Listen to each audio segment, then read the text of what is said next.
Hi everyone. So starting में ही मैं आपको बताना चाहूँगी क्योंकि हम प्रीवियस ईयर क्वेश्चंस करने वाले हैं, बट वो प्रीवियस ईयर क्वेश्चंस आप तभी सॉल्व कर पाओगे जब आप एनसीईआरटी डिटेल में पढ़ोगे। और ये अभी हमारे पास उतना समय नहीं था, इसलिए मैंने हिस्ट्री का नोट्स जो है वो प्रिपेयर कर दिया है पूरा कंप्लीट।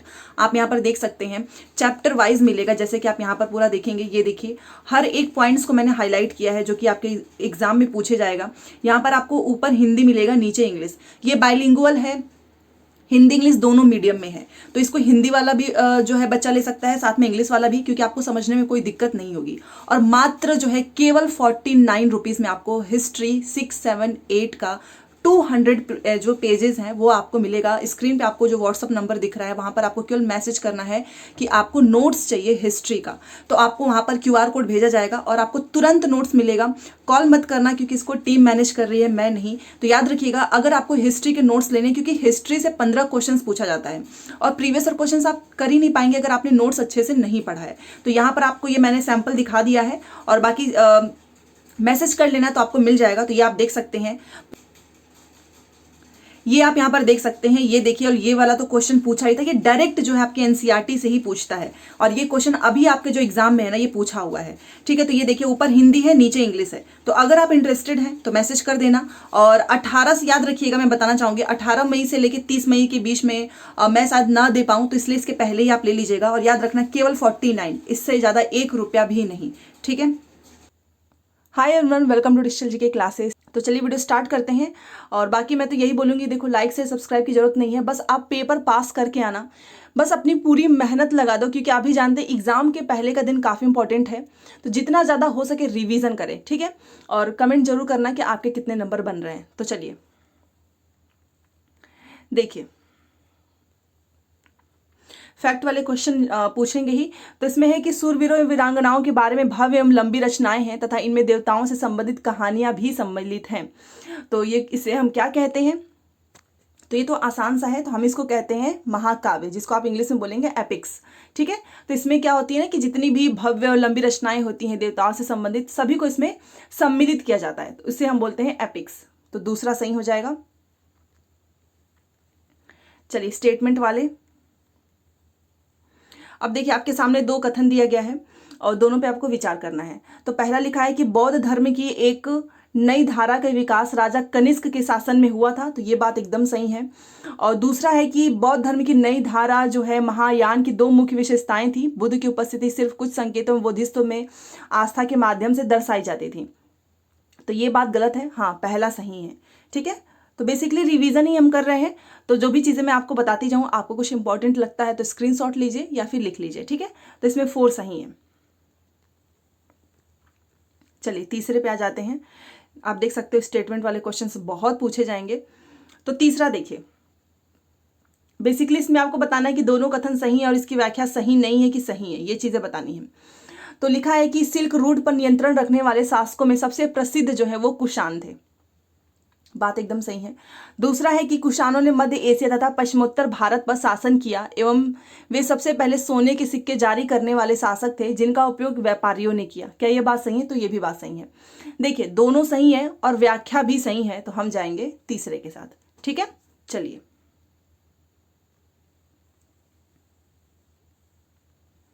अभी आपका 4 नंबर का क्वेश्चन आप देख सकते हैं। लगातार इस शिफ्ट में बहुत सारे ऐसे क्वेश्चंस पूछे गए हैं स्टेटमेंट वाले, तो ये सब भी बाकी रह गया था, इसे लेकर आ रही हूं। ठीक है।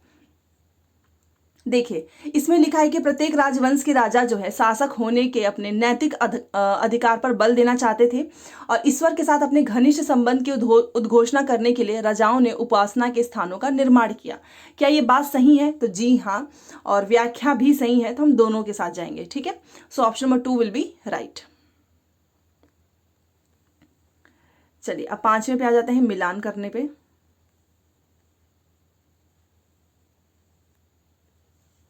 देखिए यहाँ पर जगह और समुदाय का उनके शिल्प कला के साथ सुमेल करना है। मतलब ये जगह है तो उनका आप शिल्प कला, ये जो है तो आपको बताना है कि किस जगह पे कौन से शिल्प कला है। ठीक है। तो चलो देखो, जो बीदर है यहाँ पे कौन सी है? तो तांबे तथा जो चांदी होती है उसमें जड़ाई का काम होता है यहाँ पे। तो ए का 4 हो गया। तो सूरत का देख लेते हैं, क्योंकि अभी आप देख सकते हो कि बस एक इसमें नहीं, बाकी तो 3 ऑप्शंस बचे ही हैं। तो बी का देख लेते हैं, सूरत। देखिए बीदर का तांबे तथा जादी, ये देखिए कितना नया क्वेश्चन है, तभी ये मैं लेकर आई और ये पूछा हुआ है आपके एग्जाम, ऑनलाइन एग्जाम में। तो तांबे तथा चांदी हो गई।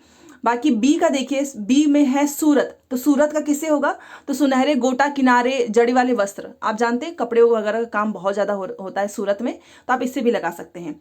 तो बी का क्या होगा हमारा, तीसरा। तो जहां जहां पे ना उसको काट देते हैं, तो देखो ये भी खत्म, ये भी खत्म, देखा आपने, अपने आप आंसर आ गया। और सी का पांचाल है, तो ये लोहे से संबंधित था, और सालियार जो है बुनाई से संबंधित था। तो ये आप इसका स्क्रीनशॉट ले सकते हैं। Option number 4 will be right. काफी अच्छा नया क्वेश्चन है ये, देखिए। तो पांचवा भी हो गया आपका। अब हम छठवें पे चले आते हैं। ये रहा, देखिए 6 में आपको बताना है क्या दोनों सही हैं। तो अशोक ने अपने अभिलेखों में यह सुझाव दिया कि कर्मकांड किसी के काम के नहीं है। जी हाँ, बताया था उन्होंने। फिर उन्होंने बताया कि मौर्य वंश के साम्राज्य में लोग विभिन्न धर्मों का अनुसरण करते थे तथा यह कभी कभी विवाद एवं पशु बलि तक पहुंच जाता था। क्या ये बात सही है? ये भी बात सही है, कारण भी सही है, स्टेटमेंट भी सही है। तो हम जाएंगे चौथे के साथ। चलिए 7, और ये भी काफी इंपॉर्टेंट है क्वेश्चन 7। देखिए इसमें है कि यहाँ पर शब्दों का उत्तर भारत के गांव में उनकी अनुरूप भूमिका के साथ, मतलब उनकी किस गांव में कैसी भूमिका है, इस पे आपको मिलान करना है। जैसे कि अगर मैं ग्राम भोजक की बात करूं तो आप नाम से भी लगा सकते हैं, होगा भूस्वामी या फिर जिसको बोलते हैं ग्राम प्रमुख। तो ए का हो जाएगा चौथा। तो इसको खत्म करो, इसको खत्म करो। उसके बाद से है बी, तो गृहपति का क्या होगा, तो गृहपति को स्वतंत्र कृषक, तो बी का हो गया तीसरा, ये भी खत्म। और दास कर्मकार का हो गया पहला, दूसरों की जमीन पर काम करने वाले। ये तो एक एक्स्ट्रा आपको कंफ्यूज करने के लिए दिया गया है। तो हम जाएंगे पहले के साथ। 8वें पे आ जाइए। आप देखिए, आप खुद कहेंगे कि हाँ ये क्वेश्चंस आपने अभी नया नया कर रहे होंगे। तो ये 8वां देखिए, दो कथन दिया गया है। राजस्व की तैयारी राज्य व्यवस्था ने किसानों और खेतिहर कृषकों के बीच सीधा संबंध स्थापित किया। जी हाँ, देखिए जब भी रैयतवारी का नाम आएगा ना, तो उसका संबंध किसान से होगा, बस इतना ध्यान रखना, ठीक है। बाकी बी में लिखा है कि रैयतवारी व्यवस्था ने ग्राम प्रमुख के माध्यम से राजस्व की उगाही पर बल दिया, ये बात गलत है, ठीक है। तो बी गलत है, ए सही है। और कभी डायरेक्टली पूछे कि रैयतवारी का संबंध किससे है, तो किसानों से है, ठीक है। चलिए 8 हो गए हमारे। अब हम आ जाते हैं 9 पे। देखिए ये भी क्वेश्चन काफी अच्छा है।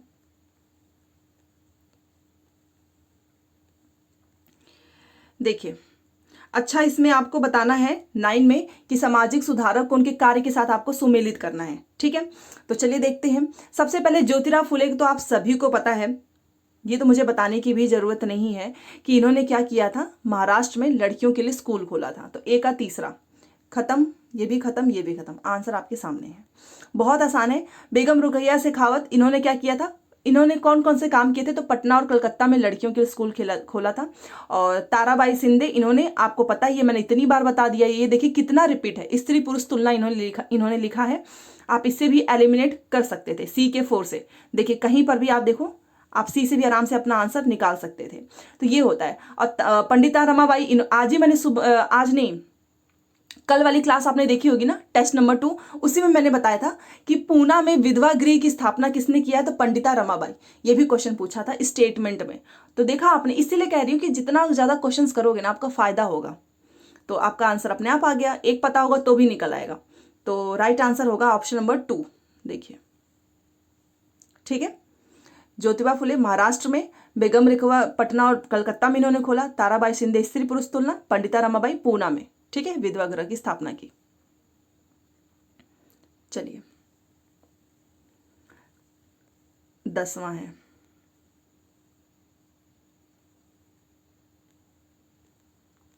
देखिए अगर वेद समाज ने रूढ़िवादी हिंदुत्व के अंधविश्वासों की सख्त निंदा की, तो प्रार्थना समाज ने क्या प्रयास किया था, तो प्रयास किया था जाति बंधनों के उन्मूलन के लिए, ठीक है। तो पहला सही हो जाएगा।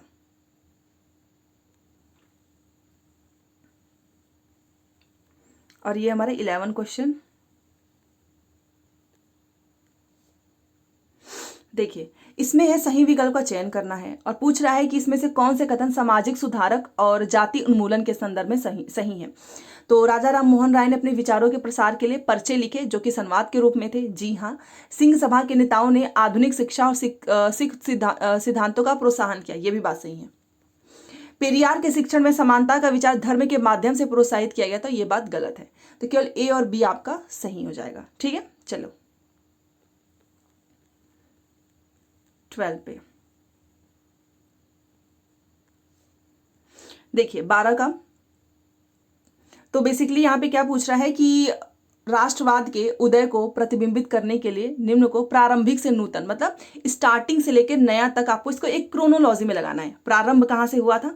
तो सबसे पहले भारतीय लोगों को संप्रभु होना चाहिए, यह चेतना जागृत हुई। इल्बर्ट बिल को वापस लेना, भारतीय राष्ट्रीय कांग्रेस की स्थापना, वर्नाकुलर प्रेस एक्ट। तो सबसे पहले आपका होगा ये कि भारतीय लोगों को संप्रभु होना चाहिए, यह चेतना जागृत हुई। तो ए पहले होगा, खत्म, ये भी खत्म, ये भी खत्म। एक ऑप्शन से आंसर आपका बाहर आ गया। उसके बाद से आपका वर्नाकुलर एक्ट, देन आपका इल्बर्ट बिल एंड लास्ट में आपका आया था भारतीय राष्ट्रीय कांग्रेस की स्थापना। देखा आपने, आंसर आपके सामने है। चलिए अब ये देखिए,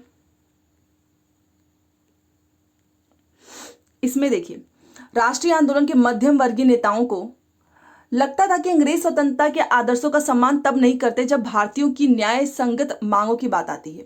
क्या ये बात सही है राष्ट्रीय आंदोलन से रिलेटेड? बिल्कुल भी नहीं। मध्यम वर्गीय नेताओं की बात हो रही है। मध्यम वर्गीय नेताओं ने आत्मनिर्भरता तथा रचनात्मक कामों पर बल दिया। इन्होंने निवेदन की राजनीतिक विफल रही, या फिर मध्यम वर्गीय नेताओं ने देश की आर्थिक तबाही के विरुद्ध जनमत निर्माण किया। तो इसका राइट आंसर होगा ऑप्शन नंबर 4 कि राष्ट्रीय आंदोलन के मध्यम वर्गीय नेताओं ने देश की आर्थिक तबाही के विरुद्ध जनमत निर्माण किया। तो 4 आपका सही हो जाएगा। ठीक है, चलिए आप देख सकते हैं क्वेश्चंस काफी लंबे चौड़े आते हैं, ऐसे ही आएंगे। चलो क्वेश्चन नंबर 14, इसमें पूछा है कि दो कथन दिए गए हैं और आपको पता है कि 1954 में दूसरी पंचवर्षीय योजना तैयार की गई थी, ये भी बात गलत है। और दूसरी पंचवर्षीय योजना में निजी संस्थानों के नियंत्रण में भारी उद्योगों के विकास पर बल दिया गया था, ये भी बात गलत है। तो दोनों गलत है। अब मुझे बताओ कि दूसरी पंचवर्षीय योजना कब तैयार हुई थी, इसका सही डेट लिखिए, साथ में इसमें किसका निर्माण किया गया था, प्लीज जरूर लिखना, बहुत इंपॉर्टेंट है। ठीक है, दूसरा सही हो जाएगा क्योंकि दोनों ही गलत है। चलिए अब ये आपका आ गया 15।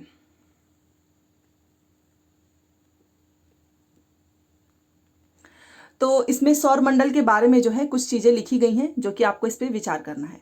पहला है कि आंतरिक ग्रह गैस और तरल पदार्थों से बने होते हैं जबकि बाह्य ग्रह चट्टानों से बने होते हैं, ये एकदम गलत लिखा है। और बाह्य ग्रह आंतरिक ग्रहों की तुलना में बड़े आकार के होते हैं और कुछ बाह्य ग्रहों के चक्कर चारों ओर छल्ले होते हैं। जी हाँ, तो बी सही है और ए आपका गलत है। तो हम जाएंगे 4 के साथ। ठीक है, चलिए अब हम आ गए 16 पे।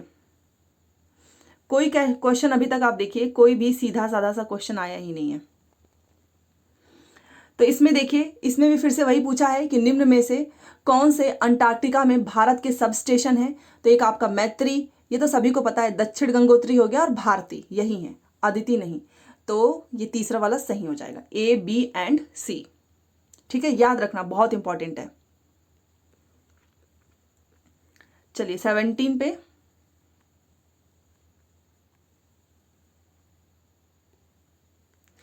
देखिए 17 का कि यहाँ पे पूछ रहा है कि कर्क रेखा, विषुवत रेखा, मकर रेखा निम्न में से किन महाद्वीपों से नहीं गुजरती है। तो देखिए किससे गुजरती है, आपको पता होगा कि उत्तर अमेरिका अंटार्कटिका से गुजरती है। तो अंटार्कटिका तो यहाँ पर भी है और ऑस्ट्रेलिया से भी गुजरती है। केवल अंटार्कटिका से या फिर यूरोप और अंटार्कटिका से।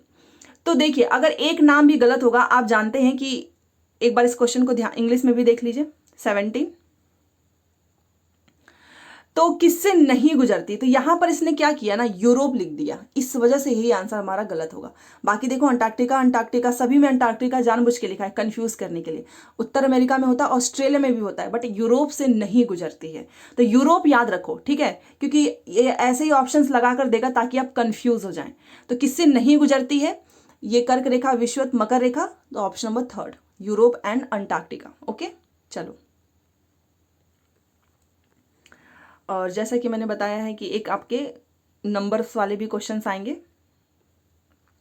18 देखिए, भारत में 82.5 डिग्री ईस्ट पूर्व ईस्ट को मानक यामोत्तर माना जाता है। यह रेखा निम्न में से किस क्षेत्र से होकर गुजरती है? तो ये तो सभी को पता है, पूर्वी घाट से होकर गुजरती है। ठीक है, और इंग्लिश में भी देख लीजिए, बेसिकली पूछा था स्टैंडर्ड मेरिडियन ऑफ इंडिया, ये किसके थ्रू होकर गुजरती है? तो ईस्टर्न घाट, ऑप्शन नंबर 4। ठीक है, चलिए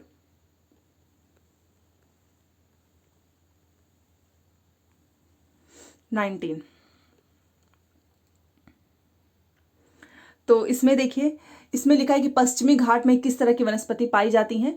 तो पश्चिमी ढालों पर उष्णकटिबंधीय वर्षा वन तथा पूर्वी ढालों पर कंटीली झाड़ियां। सही चीज याद रखो, क्योंकि नीचे देखिए कंफ्यूज करने के लिए दे दिया है, यहाँ पे कंटीली उल्टा लिख दिया है। आप देखिए, दोनों पे तो होगा नहीं, तो इसका पहला आंसर ही हमारा सही होगा। ठीक है, तो आपको याद रखना है कि किस तरह की वनस्पतियां पाई जाती हैं। चलिए, हमारा 19 भी हो गया, अब हमारा 20।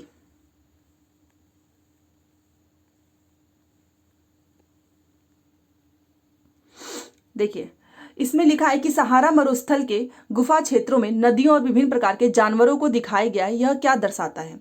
तो ये इसीलिए दर्शाता है क्योंकि वहां के जलवायु में परिवर्तन हुआ था। सिंपल सी बात है, तो सहारा के क्षेत्र में जलवायु परिवर्तन हुआ था, इसीलिए। ना कि बहुत कल्पनाशील थे, लोग दुनिया में घूमे हुए थे, विदेशी सहारा के क्षेत्र में रहते थे, नहीं, जलवायु परिवर्तन हुआ था, ये आंसर है। ठीक है, चलो 21।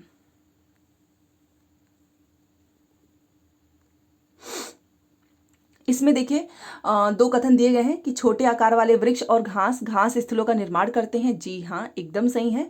और आर्द्रता की मात्रा वृक्षों के आकार उसके घनत्व को प्रभावित करते हैं, ये भी बात सही है। ठीक है, तो इसने क्या किया है, स्टेटमेंट भी सही दे दिया प्लस रीजन भी सही दे दिया कि क्यों ऐसा होता है। तो हम जाएंगे पहले के साथ। ठीक है, चलो अब ये आ गया हमारा 22। निम्न में से कौन सी स्थायी पौने हैं? तो स्थायी पौने तो इतनी बार पूछा है, इसको क्या कहते हैं? व्यापारिक पौने और पश्चिमी पौने, बस इतना याद रखो।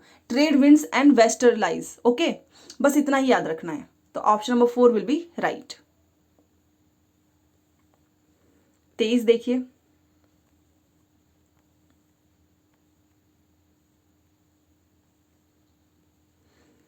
देखिए दो कथन दिए गए हैं, ए एंड बी, दोनों को देखना है और बताना है क्या सही है। पौने उच्च दाब से निम्न दाब की ओर बहती हैं, एकदम सही है। और याद रखना है कि पौने उच्च दाब से निम्न दाब की ओर बहती हैं। पौनों की दिशा निर्धारण में पृथ्वी का अपने अक्ष पर घूमना भी एक कारक के रूप में प्रभावित करता है, ये भी बात सही है। बट ये इस उच्च दाब से निम्न दाब के संबंध में रीजन सही नहीं है, बट स्टेटमेंट तो दोनों ही सही है। तो हम जाएंगे दूसरे के साथ। ठीक है, चलिए अभी आ गया आपका 24। इसमें है कि दो कथन दिए गए हैं, विभिन्न जलवायु दशाओं के चलते भारत में प्राकृतिक वनस्पतियों में काफी भिन्नता पाई जाती है। जी हाँ, अलग अलग क्लाइमेट है तो अलग अलग डिफरेंसेस आपको देखने को मिलेगा ही। किसी क्षेत्र विशेष की प्राकृतिक वनस्पति केवल यहाँ पर होने वाली वर्षा, ये केवल ने इसको गड़बड़ कर दिया, तो बी तो किसी भी हाल में सही नहीं होगा। तो हम जाएंगे पहले के साथ। ठीक है, ऐसे ही आपको भी सॉल्व करना है। अब ये आ गया आपका 25। इसमें है कि लॉ इसके संबंध प्रिंस चार्ल्स पर्वत कहां पर स्थित है? तो ये है अंटार्कटिका में, याद रखिएगा। ठीक है, एक बार और इंग्लिश भी देख लीजिए। ये जो प्रिंस चार्ल्स माउंटेन पूछ रहा था, तो ये कहां पर है? अंटार्कटिका में। ठीक है, चलिए अब हम आ गए 26 पे। दिए गए कौन से कारक किसी भी पदार्थ को संसाधन में परिवर्तित कर सकते हैं? कौन सा कारक? समय भी कर सकता है, प्रौद्योगिकी भी कर सकती है और जरूरत भी कर सकता है। देखो, जरूरत के हिसाब से तो संसाधन बन जाता है ना, चाहे वो प्रौद्योगिकी हो चाहे वो समय हो, तो तीनों बातें सही हैं। तो हम जाएंगे 4 के साथ।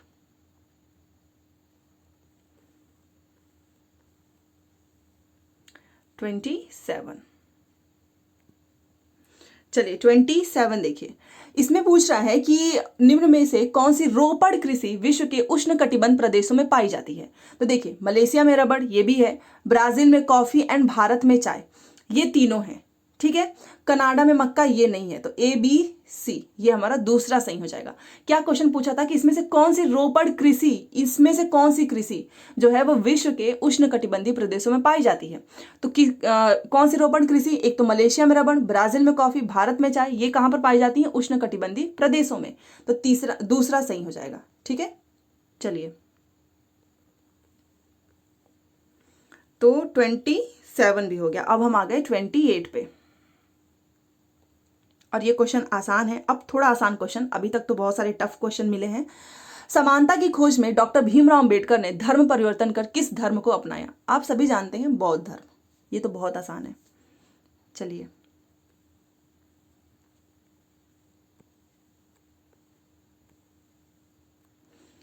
अब आपका आ गया 29। निम्न में से क्या विविधता का एक वैध उदाहरण नहीं है। सबसे पहले विविधता की बात हो रही है, डाइवर्सिटी की, तो गलत वाला बताना है। एक गांव में अलग अलग समुदाय के लोग हैं जो अलग अलग धर्मों का पालन करते हैं, तो ये तो है। एक गांव में अलग अलग जाति के लोग हैं जिन्हें पदानुक्रमित, कल ही क्वेश्चन कराया था ना कि पदानुक्रमित वाली चीजें विविधता में नहीं हो सकती हैं। जो चीजें चली आ रही हैं, आप रूढ़िवादी जो चीजें बनी आई हैं, आप उसी को फॉलो कर रहे हैं, तो यही गलत है और यही इसका सही आंसर हो जाएगा। बाकी देखिए, अलग अलग त्योहार मनाए जाते हैं, कहीं पर हिंदी बोली जाती है, कहीं पर अंग्रेजी बोली जाती है, तो ये तो विविधता है। विविधता कौन सा नहीं है, तो वो ये है जहां पर अलग जाति के तो लोग हैं, बट वो उन सभी को क्या करते हैं, पदानुक्रमित तरीके से देखा जाता है। तो दूसरा सही हो जाएगा।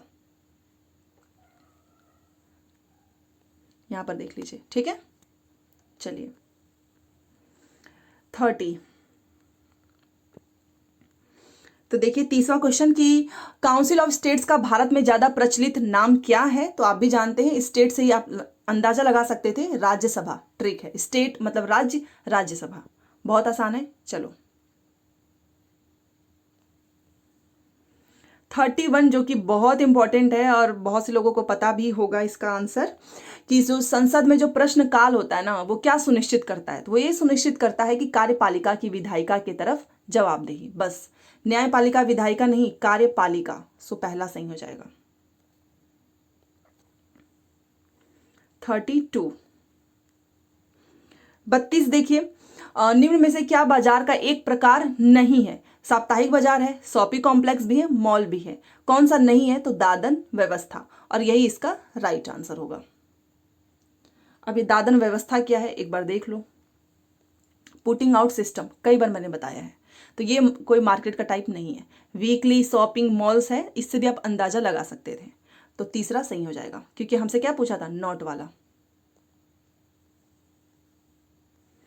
33।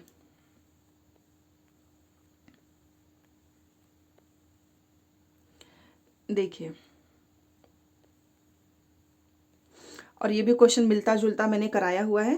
तो इसमें बेसिकली पूछ रहा है ना कि जीविकोपार्जन मतलब जीवन जीने के लिए अपनाए गए दादन व्यवस्था मतलब पुटिंग आउट सिस्टम से एक बुनकर को क्या नुकसान होता है।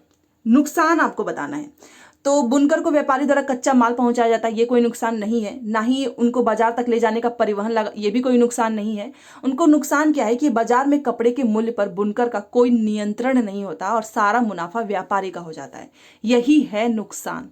ठीक है, बाकी ये काम घर से करना पड़ता है, ये भी कोई नुकसान नहीं है। नुकसान यही है कि उनको उतना मुनाफा नहीं हो पाता है। ठीक है, चलिए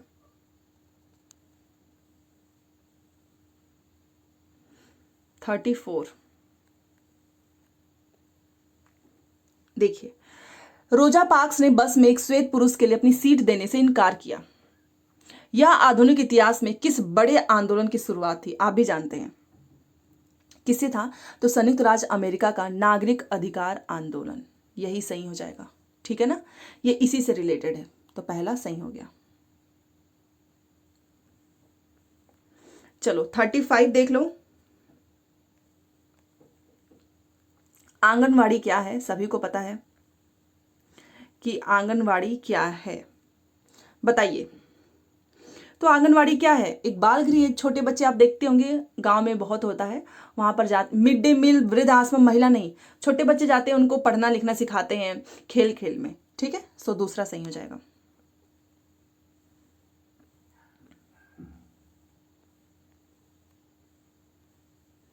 36 देखिए,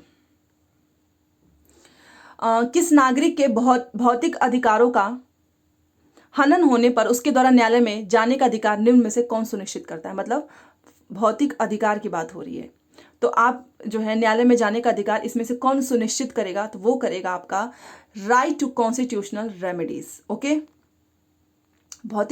याद रखना, जब भी भौतिक अधिकार का हनन होगा तो आप इसी के थ्रू ये सुनिश्चित करेंगे। मतलब न्यायालय में जाने का कौन सा अधिकार है? तो वो है संवैधानिक उपचार का अधिकार, दूसरा, याद रखिएगा। चलिए 36 भी हो गया। अब हम आ जाते हैं 37 पे। देखिए, इसमें पूछ रहा है कि निम्न कथनों पर विचार करो, पहचानो कि कहां सत्ता एवं शक्ति का दुरुपयोग हो रहा है। मतलब दुरुपयोग का मतलब समझ ही सकते हैं कि जानबूझकर किया जा रहा है, गलत इस्तेमाल हो रहा है, ये पूछा जा रहा है। तो मंत्री द्वारा ठोस तकनीकी कारणों के चलते परियोजना को मंजूरी न देना। अब ठोस तकनीकी कारणों के चलते अब तकनीकी की व्यवस्था अच्छी नहीं होगी तो इसलिए वो मंजूरी नहीं दे रहे हैं, तो ये तो कोई दुरुपयोग नहीं हो रहा है। उच्च अधिकारी द्वारा पुलिस स्टेशन में फोन करके रिश्तेदार के खिलाफ शिकायत दर्ज न करने के लिए कहना, ये तो है ही। कक्षा मॉनिटर द्वारा एक गरीब छात्र पर झूठा आरोप लगाना, ये भी है। तो बी एंड सी, ठीक है। चलिए 38, इसमें बेसिकली पूछ रहा है कि भारत में न्यायपालिका के विषय में निम्न में से कौन सा वाक्य सही है। तो देखिए, याद रखना कि न्यायपालिका का जो है ना वो विभिन्न स्तर जो है व्यवस्था में नहीं है, ये भी बात गलत है। एक उच्च न्यायालय का न्यायाधीश देश का सर्वोच्च न्यायाधीश होता है, सही पूछ रहा है, ये भी गलत है, ठीक है। बाकी यहाँ पर देख, उच्चतम न्यायालय के फैसले के खिलाफ एक उच्च न्यायालय में सुनवाई की मांग की जा सकती है। अच्छा, मतलब उच्चतम न्यायालय की बात हो रही है। न्यायपालिका के विभिन्न स्तर एक दूसरे से अपील व्यवस्था के द्वारा जुड़े हो, ये बात सही है। न्यायपालिका के विषय की बात हो रही है ना, तो न्यायपालिका के जो विभिन्न स्तर हैं, डिफरेंट लेवल्स है ना कोर्ट के, बट वो कनेक्ट तो एक दूसरे से ही है ना, अपील व्यवस्था के साथ जुड़े हुए हैं, ये बात सही है। तो 4 ऑप्शन विल बी राइट। 39, हाकिम शेख एवं पश्चिम बंग खेत मजदूर समिति ने निम्न में से क्या मुहैया कराने के लिए न्यायालय में याचिका दायर की थी? फैक्ट वाला क्वेश्चन है और बहुत अच्छा क्वेश्चन है। तो चिकित्सा एवं स्वास्थ्य सेवाएं, याद रखिएगा, ये दोनों नाम भी याद रखिएगा। इन्होंने कौन सी याचिका दायर की थी? तो चिकित्सा एवं स्वास्थ्य सेवाएं। स्क्रीनशॉट ले लो, पहला सही होगा। चलो 40 क्वेश्चन पे आ जाते हैं।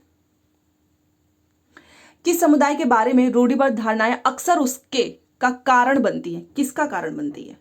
तो अक्सर उसके विकास, सशक्तिकरण, विविधीकरण का नहीं, मार्जिनलाइजेशन का कारण बनती है। तीसरा सही होगा, हाशियाकरण का। तभी तो लोग एक जगह से अपना जगह छोड़ के दूसरे जगह चले जाते हैं। तो तीसरा सही है।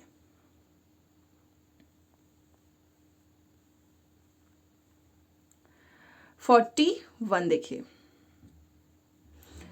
सामाजिक इतिहास के शिक्षण के समय शिक्षक को संवेदनशील होना चाहिए, क्यों होना चाहिए? चलो देखते हैं। और ये हम किस क्वेश्चन, हाँ 41 पे हैं, तो बताइए। सबसे पहले देखो, सामाजिक इतिहास के शिक्षण के समय शिक्षक को संवेदनशील होना चाहिए क्योंकि इतिहास संदर्भ आधारित है, वो कॉन्टेक्स्ट पे है, इसीलिए। दूसरा कि ये बहुलित इतिहास है, एक नहीं, ये बहुलित है, ये भी है।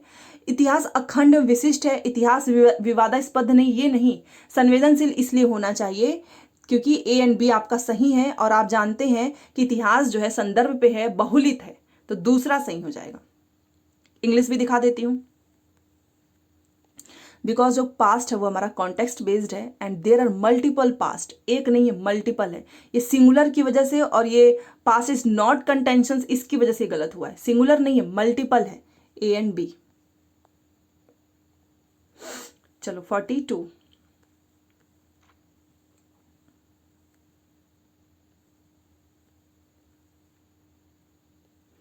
देखिए इसमें, अच्छा इसके नीचे भी ऑप्शंस हैं, यहाँ पर ध्यान दीजिएगा, इसको थोड़ा सा और करना पड़ेगा। 42 में नीचे भी है। तो देखो इसमें पूछ रहा है कि उच्च प्राथमिक स्तर पर नागरिक शास्त्र के पुस्तकों का नामकरण सामाजिक और राजनैतिक जीवन करने के पीछे क्या मकसद है। तो चलो देखते हैं।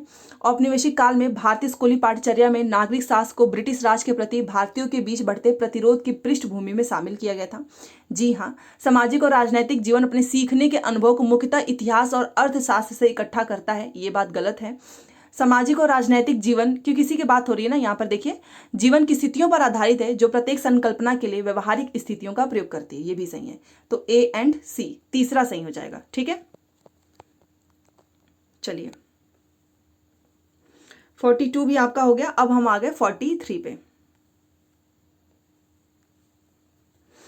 43 देखिए, कौन सी शिक्षा शास्त्रीय रणनीति उच्च प्राथमिक स्तर के अधिगमकर्ताओं में अर्थ निकालने को प्रोत्साहित करेगी। तो आपको ऑप्शंस भी पढ़ने की जरूरत नहीं है, जहां पर भी आपको अन्वेषण चर्चा मिल गया ना, इससे बेस्ट कुछ हो ही नहीं सकता है। पहली बात तो गलत उत्तर के लिए दंड हो ही नहीं सकता है, मानकीकृत भी अपने आप एक नेगेटिव है, और बहुत सारी सूचनाएं प्रदान करना ये भी नहीं है।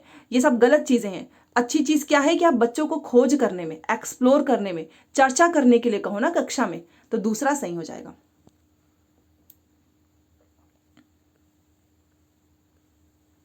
हो गया 44। देखिए इसमें इतिहास की कक्षा में देशभक्ति को श्रेष्ठ रूप से विकसित किया जा सकता है। कैसे? तो प्रत्येक कक्षा से पहले राष्ट्रगान को गाना अनिवार्य बना देना। देखिए देशभक्ति का श्रेष्ठ रूप पूछ रहा है, तो हम ऐसा तो करेंगे नहीं। ठीक है, उसके बाद से देखिए देश एवं देशवासियों के लिए उत्तरदायी एवं संबंध होने की भावना को विकसित करें। सभी सामाजिक धार्मिक सुधारकों के प्रयासों की बिना उनके विचारों को कोई जांच किए हुए प्रशंसा करें। बिना सामाजिक संदर्भ बताएं स्वर्णिम प्राचीन इतिहास पर व्याख्यान दे। तो क्या होगा इसका राइट आंसर, बताइए। तो देखिए आप समझ गए होंगे कि देश और देशवासियों के लिए उत्तरदायित्व एवं संबंध होने की भावना को विकसित करने के लिए गतिविधियों के द्वारा इससे हम देशभक्ति को श्रेष्ठ रूप से विकसित कर सकते हैं। दूसरा सही हो जाएगा। ठीक है, चलिए 45। इसमें है कि निम्न में से कौन सा समावेशी, समावेशी का मतलब होता है कि आपने क्या कर दिया है, चाहे जो बच्चा जो है अच्छे से नहीं लिख पा रहा है, अच्छे से नहीं सुन पा रहा है, अच्छे से नहीं बोल पा रहा है, या फिर कोई नॉर्मल बच्चा है, आपने सभी को एक साथ बिठा लिया। ठीक है, तो यहाँ पर लिखा है कि सभी विद्यार्थियों को एक ही कक्षा में पढ़ाना और सभी के लिए समान शिक्षण, ऐसा नहीं करना है। जिसे जो जरूरत होगी आप उसके अकॉर्डिंग उसको शिक्षण विधि देंगे। अध्यापक द्वारा अलग पढ़ाना तो कभी हो नहीं सकता है सही। अध्यापक द्वारा विद्यार्थियों के लिए साप्ताहिक मूल्यांकन की घोषणा करना और विशिष्ट विद्यार्थियों को परीक्षा के दिन, जी नहीं, हमें बच्चों को अवकाश नहीं देना है। जो विशिष्ट बच्चे हैं हमको सभी को शामिल करना है, जिसे जितनी जरूरत होगी हम उसके हिसाब से शिक्षण विधियों में चेंज करेंगे। ठीक है, परिवर्तन लेकर आएंगे, उसको बोलते हैं समावेशी। अध्यापक द्वारा दृष्टिबाधित विद्यार्थियों को ब्रेल लिपि में लिखी शिक्षण सामग्री को उपलब्ध कराना। 4 ऑप्शन विल बी राइट। और फिर से आपका मिलान 46। देखिए यहां पर दिया है कि सामाजिक व राजनैतिक जीवन की कक्षा की स्थितियों को दर्शाता है, आप भी जानते हैं। तो कॉलम ए में है सामाजिक राजनैतिक जीवन की स्थितियां हैं, और कॉलम बी में है अध्यापक द्वारा उस स्थिति में लिए गए निर्णय। मतलब कभी कभी हम डिसीजन लेते हैं किस सिचुएशंस में, किस कंडीशन में, तो बेसिकली वही है, ये कक्षा की स्थिति, ये निर्णय है। तो देखते हैं, कोई प्रतिक्रिया की नहीं की स्थिति, अपूर्ण जवाब की स्थिति, अर्ध सत्य जवाब की स्थिति, पूर्ण सत्य जवाब की स्थिति। यहाँ पर देखिए लिखा है अधिक जानकारी मांगना, उत्साह देना, पुनः फोकस करना, आलोचनात्मक जागरूकता को बढ़ाना। सब कुछ पढ़ लिया है। तो कोई प्रतिक्रिया नहीं की स्थिति किस पे हो सकती है, आप बताइए। तो उत्साह देने में कोई प्रतिक्रिया नहीं की स्थिति, ये कक्षा की स्थिति है। ठीक है, तो ये हो जाएगा। ऐसा हम करेंगे जैसे कि यहाँ पे बोला है ना कि सामाजिक राजनीतिक जीवन की कक्षा इसकी स्थितियों को दर्शा रही है, और बी में अध्यापक ने क्या निर्णय लिया, तो उत्साह देना। ठीक है, बाकी अपूर्ण जवाब की स्थिति में क्या होगा, अपूर्ण जवाब की स्थिति तो अधिक जानकारी मांगना। मान लीजिए जहां पर अपूर्ण जवाब होगी तो वहां पे अधिक जानकारी तो मांगेंगे ही। अर्ध सत्य जवाब की स्थिति, इसका मतलब आपको पुनः फोकस करना है, और पूर्ण सत्य जवाब की स्थिति मतलब आलोचनात्मक जागरूकता को बढ़ाना है। तो इसका राइट आंसर हो जाएगा 3। आप पूरा मिलाकर एक बार देख लेना अच्छे से, ये इसका राइट आंसर है। चलिए 46 भी हो गया। 47, और ये देखिए ये कैसा क्वेश्चन है 47। सबसे पहले देखिए कुछ पॉइंट्स लिखे गए हैं। प्रारंभिक स्तर की एक शिक्षिका अपनी सामाजिक विज्ञान की कक्षा में कुछ एक्टिविटीज कराती है और इन्हीं ये एक्टिविटीज हैं, इसके द्वारा वह निम्न में से कौन से संप्रत्यय को, मतलब ये सब कुछ करा के इसमें से वो कौन सा जो है कॉन्सेप्ट पूरा कराना चाहती है। तो चलो देखते हैं। सबसे पहले पिघली बर्फ का समुद्री जीवन पर प्रभाव की चर्चा।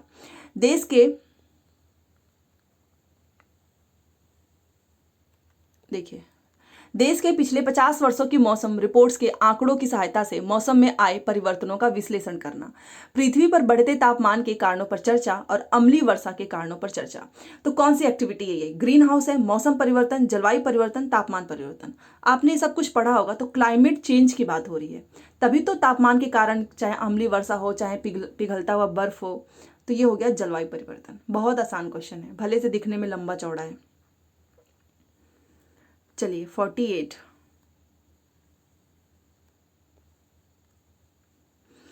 शिक्षण के किस चरण पर एक अध्यापक शिक्षण के लिए आवश्यक सहायक सामग्री के विषय पर विचार करेगा? ये तो बहुत आसान क्वेश्चन है। तो वो करेगा पूर्व सक्रिय चरण पे, ना तो उत्तर, ना अंतः, ना ही कक्षा में। पूर्व सक्रिय चरण पे क्या करेगा? आवश्यक सामग्री के विषय पर विचार करेगा। ठीक है, पहला सही हो जाएगा। इंग्लिश भी दिखा देती हूँ, देख लीजिए।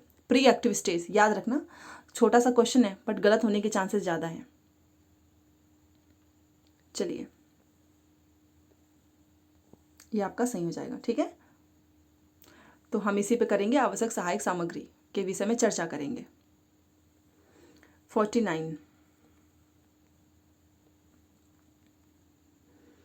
देखिए, इसमें सामाजिक विज्ञान में जांच प्रश्नों का क्या उद्देश्य होता है? सार्थक प्रश्नों की संख्या को बढ़ाना, विद्यार्थियों को सोचने के पैटर्न को समझना, जी हाँ, और विद्यार्थियों के उत्तर की गहराई में जाना। तो बी एंड सी होगा। प्रश्न की संख्या को नहीं बढ़ाना है, हमको पैटर्न को समझना है, उनको गहराई में लेकर जाना है। तो बी और सी। चलिए 50।